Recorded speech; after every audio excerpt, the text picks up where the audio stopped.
Cara, o que eu acho doido dessa história é que eu nunca imaginei essa coisa dos campos de concentração fora do contexto da Segunda Guerra, assim, sabe? Pra mim foi uma coisa que, no meu imaginário, assim, sempre foi uma coisa que aconteceu naquele momento, uma coisa que só tem a ver com o nazismo, Sim. com os judeus, o extermínio, aquela coisa. Eu nunca imaginei que isso poderia ter acontecido em outro momento, menos ainda de ter acontecido no Brasil. No Brasil é mais chocante ainda, né? E esse assunto foi lembrado por nós, por espectadores do canal Por Retrovisor. vocês. Então, atendendo a pedidos, vamos falar hoje sobre campos de concentração no Brasil. Acredite, É. aconteceu. Se você for a pessoa que sugeriu isso pra gente, comenta aí, a gente vai. Fala seu nome. Daremos crédito a você. No próximo vídeo falaremos o seu nome e faremos justiça. Ah, você também vai ganhar 10% de desconto nesses produtos. Do canal Retrovisor. Nossa camiseta, Não tem camiseta. nossos bonequinhos. Não tem Pô, bonequinho. podia ter Funko da gente. Né? Podia. Mas enfim, Rola a vinheta.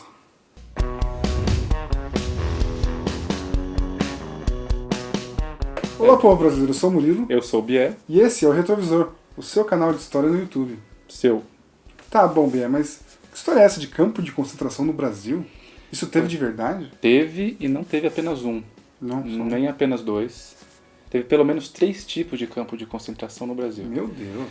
Se você, depois de assistir o vídeo, souber de mais um, comenta aí e vamos adicionando aí Mas conhecimento ao canal. Exatamente, conhecimento Mas sempre bom. o que eu sei são 3 tipos, por enquanto. Um deles é durante a Segunda Guerra Mundial mesmo, Olha só. mas não era para concentrar judeus.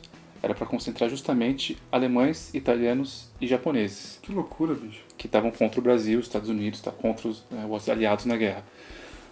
As pessoas dessas nacionalidades, quando chegavam no Brasil durante a guerra ou quando eram acusadas de espionagem, elas eram levadas e encaminhadas a campos de concentração que nada mais eram do que fazendas, por exemplo, no interior de São Paulo, aconteceu, onde elas ficavam lá isoladas e vigiadas, para que as pessoas não tivessem tanto contato com o mundo exterior e colocassem em prática a sua suposta espionagem. Entendi, mas tudo isso era meio suposto, assim, devia ter muita gente que era só uma pessoa querendo viver sua vida de boa no Brasil. Existiam espiões também. Tem relatos de pessoas que ficaram lá e depois confessaram que eram realmente espiões. Isso acontecia. Mas muita gente não era, porque também era uma coisa difícil de provar, ainda mais naquela época. Também não ia ter uma multidão de espiões, né? Espião é um ou dois. Não é uma multidão, exatamente. Outro tipo de campo de concentração é o que aconteceu em Clevelândia, no Oiapoque. Cleveland? Clevelândia, Cleveland, Amapá.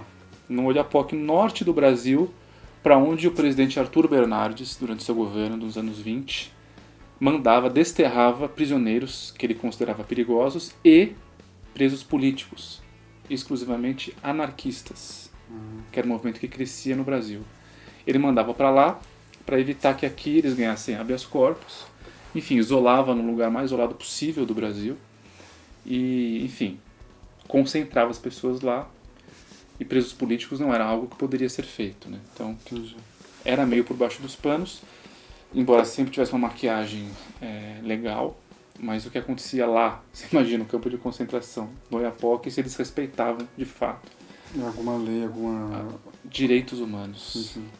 E o terceiro tipo é o que aconteceu no Ceará, em 1932, quando da grande seca de 32, hordas e hordas de pessoas do interior, para fugir da seca, iam para Fortaleza, a capital, em busca de comida, de emprego, e foram milhares de pessoas mortas por causa de fome, doenças, enfim.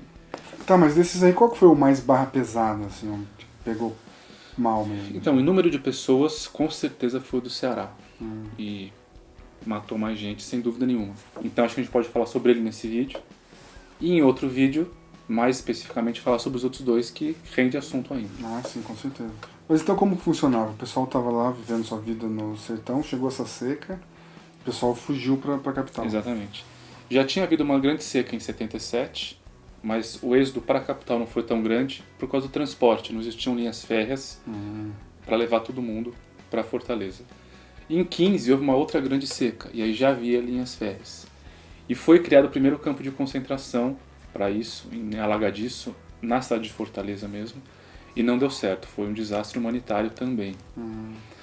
E em 32... Mas eles tentaram fazer de novo depois? Exatamente, aí é que tá. Em 32 houve uma grande seca e mais gente ainda foi tentar ir para Fortaleza. E Fortaleza já conhecia o drama da seca e das pessoas no êxodo, grande êxodo para lá. E era uma grande preocupação social para quem morava em Fortaleza, para o governo, o que fazer com esses milhares e milhares de pessoas que iam para a capital, que não tinha condição de receber essas pessoas. E lembrou-se, sim, da experiência de 1915, e que foi um desastre humanitário e tal.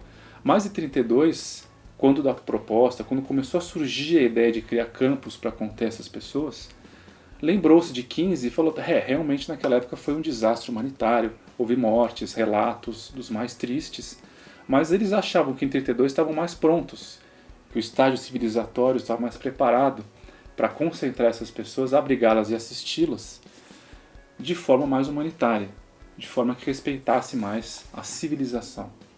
E aí criou-se campos de concentração, 5 no interior, espalhados pelo interior do Ceará, e 2 nas periferias de Fortaleza, para conter primeiro as pessoas próximos às suas localidades, vizinhos das estações ferroviárias, para quando as pessoas chegassem lá para ir para Fortaleza elas já fossem concentradas, e 2 em Fortaleza para quando elas chegassem em Fortaleza já irem para os campos. Os que sobrassem, os que não tivessem e não entrassem lá no interior, não entrassem na cidade. E não entrassem em Fortaleza, exatamente. Elas só poderiam sair do campo de concentração para fazer trabalhos fora, se fosse, por exemplo, convocado mão de obra barata para uma construção em Fortaleza.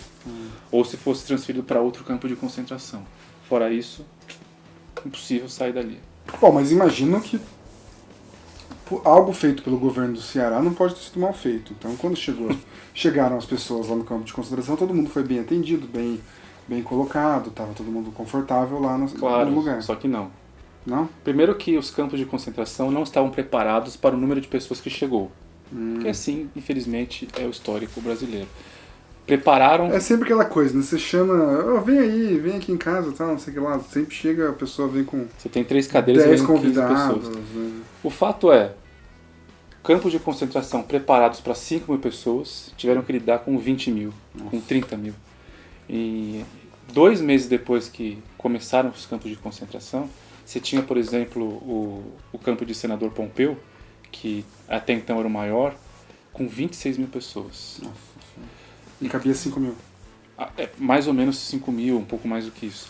Então, as pessoas começaram a viver em um estágio subhumano. Tanto que a população, os flagelados que chegavam lá, apelidaram o local de curral do governo. Porque eles percebiam que estavam sendo tratados como gado. E curral era realmente o nome certo para o que estavam fazendo. Sim.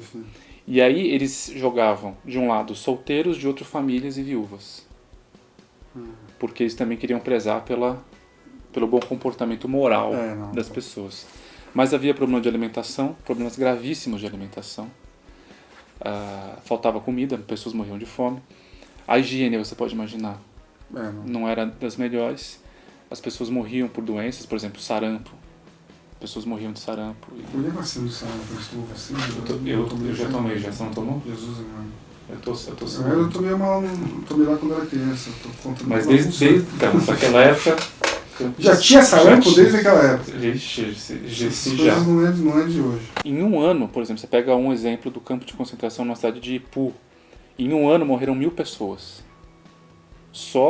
Em um ano. Tudo bem que não durou muito mais que um ano, mas em um ano morreram 1.000 pessoas em um dos campos. Então, assim, você pode imaginar que o número total, embora eu não saiba aqui exatamente o número total depois que acabou, mas com essa informação você tem uma ideia, mais ou menos, de quantas pessoas podem ter morrido ao todo nos 7 campos de concentração. Dá pra dizer, será que isso matou mais que a seca ou não necessariamente? Não, provavelmente a seca matou mais, mas é que nesse caso é mais dramático porque são mortes de pessoas que estão teoricamente assistidas e abrigadas por uma ação do governo, por uma ação legal. Inclusive nessa época o presidente era o Getúlio Vargas. Não é perseguição, tá? Olha só, nosso amigão, todo mundo em casa bebe agora. Não é perseguição, porque todo vídeo que a gente faz parece que a gente fala, o presidente era o Getúlio Vargas. Como a gente vai falar mal do Getúlio Vargas nesse vídeo? Isso aconteceu, pra você ter uma ideia, meses antes da Revolução Paulista de 32. Então era uma época em que ele nomeava interventores nos estados, os governadores não eram eleitos, e não havia Constituição vigente. Já estava 2 anos nessa patifaria. Roberto Carlos Vasco de Mendonça era o governador do Ceará nessa época. Ele era da Aliança Liberal, que nós já vimos no outro vídeo, que era um grupo político que apoiou a Revolução de 30 e o golpe do Getúlio para chegar ao poder. E ele nomeava interventores de sua confiança para mandar nos estados. Foi nesse contexto que surgiu a ideia do campo de concentração, que ganhou apoio de uma parte da imprensa e da população de Fortaleza, uns porque acreditavam que poderia ser feito isso com condições humanitárias melhores, outros porque simplesmente queriam se livrar das pessoas. Se livrar do problema sem ser afetado por ele. Exatamente. E um ano e pouco depois, quando a seca acabou oficialmente, mandaram de volta as pessoas para suas cidades com sementes para poderem plantar. Alardearam que isso foi bom, que as pessoas iam voltar para sua terra agora e tal, apesar dos milhares de mortos. E os campos de concentração foram automaticamente desmontados. Hoje, existe uma construção do campo de concentração de Senador Pompeu, no interior do Ceará, que foi tombado pelo poder municipal, recentemente tombado pelo poder municipal, com patrimônio histórico da cidade, e pode ser visitado, não sei em que condições, mas, enfim, as galerias do campo de concentração estão abertas à visitação. Uma visita dramática, mas necessária para que a gente lembre realmente da nossa história. É o tipo de coisa que não pode, a gente nunca pode esquecer como o governo apronta pra cima da gente. Bom, então é isso, gente. Você já tinha ouvido falar de campo de concentração no Brasil? Comenta aí se você lembra de algum outro campo de concentração que existiu, se você tem alguma informação a mais, além do que a gente passou, e na descrição você tem, claro, a bibliografia. Claro, porque sempre, isso não saiu da minha cabeça nem do Wikipedia, apesar de todo respeito ao Wikipedia, mas não foi só dele e nem da nossa cabeça. Então você pode se aprofundar muito nisso, muito mais se quiser, na bibliografia que está na descrição. Confira. Se você for de Fortaleza, tiver histórias sobre isso, ou do interior do Ceará, se você for do Ceará e conhecer essa história, já tiver ouvido falar, tiver algum parente, alguma história de família, sinta-se à vontade para se manifestar nos nossos comentários. Exatamente. Você é muito bem-vindo para isso. E dê mais sugestões para os próximos vídeos, porque começamos finalmente a atender pedidos. E de resto é isso, né? Quiser checar a história, dá uma olhada no retrovisor.